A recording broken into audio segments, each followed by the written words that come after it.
आप सुन रहे हैं पॉकेट एफएम आरजे श्रेया के साथ। चैप्टर 14।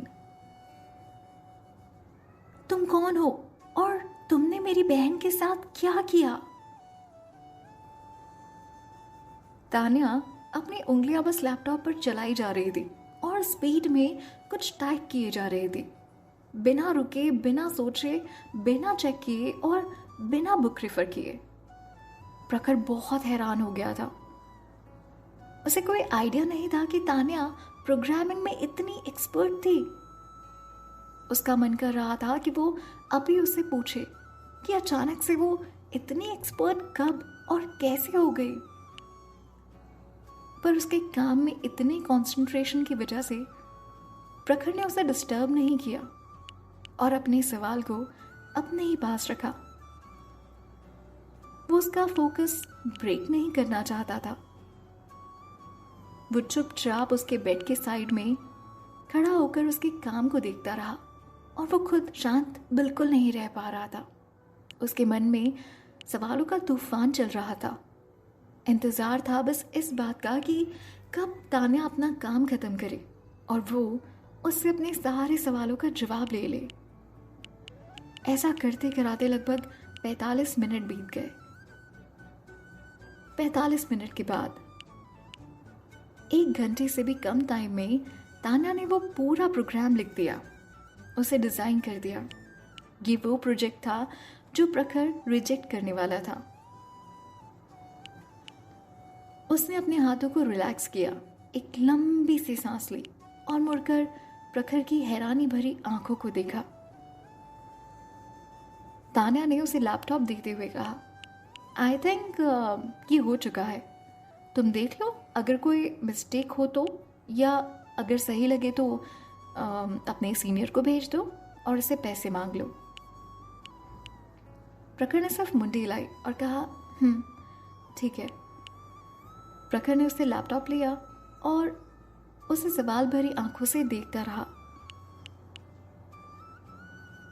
वो इन सारी चीजों के लिए एक एक्सप्लेनेशन का वेट कर रहा था। तान्या इतनी थक चुकी थी कि उसने उसके अजीब बिहेवियर को नोटिस ही नहीं किया। इतनी देर लगातार लैपटॉप स्क्रीन देखने की वजह से उसकी आंखें बहुत थक चुकी थी और उसका सर दुखने लगा था। वो बेड पर वापस लेट गई, आंखें बंद कर ली और उसी वक्त वो सो गई। प्रखर खुद को उसे जगाने से रोक रहा था। उसका मन तो कर रहा था कि वो उसे जगाए और सारे सवाल पूछ ले। दीदी, अपने सपनों में खो जाने से पहले मुझे बताओ कि ये क्या हो रहा है? आप इतनी अच्छी प्रोग्रामिंग स्किल्स अचानक, मतलब ये सब क्या है? मैं समझ नहीं पा रहा हूँ। आप इतनी एक्सपर्ट कब से हो गई प्रोग्रामिंग में? और आपने इतनी अच्छी प्रोग्रामिंग स्किल्स आखिर सीखी कहाँ से? वो मन ही मन ये सब कुछ सोच रहा था। उसका मन कर रहा था कि वो अपने सवाल चिल्लाकर उससे पूछे। उसे नींद से जगाने की उसकी हिम्मत नहीं हो रही थी, पर सवालों का तूफान अब भी उसके मन में बड़ी तेजी से उठ रहा था। उस वक्त वो सिर्फ इतना कर सकता था कि अपनी उत्सुकता, या आप कहें अपनी क्यूरोसिटी बचा कर रखे और उसके उठने का इंतजार करे। तान्या का लगभग 2 घंटे के लिए सोना प्रखर के लिए किसी टॉर्चर से कम नहीं था। और जैसे ही तान्या ने अपनी आंखें खोली, उसने देखा कि प्रखर उसे बिना पलक झपकाए अपने सवालों के साथ देखे जा रहा है। और उसने उससे डरते हुए पूछा, तुम क्या देख रहे हो और ऐसे क्यों देख रहे हो? तभी प्रखर ने उससे पूछा, दीदी, क्या आप आम खाओगे? मैं जाकर आपके लिए ले आऊंगा। लाऊं मैं आपके लिए? तान्या ने चौंक कर उसे पूछा, आम? अभी? तभी प्रखर ने फुल एनर्जी के साथ उससे एक बार फिर से पूछा। हाँ दीदी, यहाँ तो आपका फेवरेट फ्रूट है ना, आम, आपको खाना है? तान्या उठी और तकिए का सहारा लेकर बैठते हुए प्रखर को घूरने लगी। उसे समझ नहीं आ रहा था कि प्रखर अचानक से इतना अजीब बिहेव क्यों कर रहा है। प्रखर भी अपने सवालों के जवाब का इंतजार करते हुए उसे घूर रहा था। तभी तान्या ने आंखें छोटी करते हुए उससे पूछा, प्रखर, तुम क्या प्लानिंग कर रहे हो? तुम्हें पता है ना मुझे आम से एलर्जी है, फिर भी मुझे आम खिलाना चाहते हो? तभी प्रखर ने कहा, मैं आपके पास आकर एक बात पूछना चाहता हूं। इससे पहले कि तान्या कोई जवाब दे पाती, वो उसके पास आकर उसका हाथ पकड़ लेता है और आंखों में आंसू से उसके सारे एक्सप्रेशंस बह उठते हैं। उसकी आंखें आंसुओं से लाल हो चुकी थी। वो धीरे से कहता है, तो वो आप हैं? दीदी, क्या आपको याद है जब मैं 5 साल का था, आपने मुझे डूबने से बचाया था? एक मिनट, तुम होश में तो हो? जब तुम 5 साल के थे तब हम एक दूसरे को जानते तक नहीं थे। क्या पूछे जा रहे हो? तान्या ने उसे होश में लाते हुए कहा। प्रखर खुशी से उसके गले लगते हुए कहता है, दीदी, तो ये आप ही हैं। मैंने सोचा आप मर गए और आपकी बॉडी पर किसी और आत्मा ने कब्जा कर लिया है, जिसे पुरानी मूवीज में दिखाया करते हैं। दीदी, सच कहूं तो शायद आपको ना अंदाजा भी नहीं होगा पिछले 2 सालों में मैं आपके लिए कितना परेशान था। बहुत ज्यादा दीदी, बहुत ज्यादा। प्रखर की आवाज में इस वक्त एक्साइटमेंट के साथ एक अजीब सा इमोशन घुला हुआ था।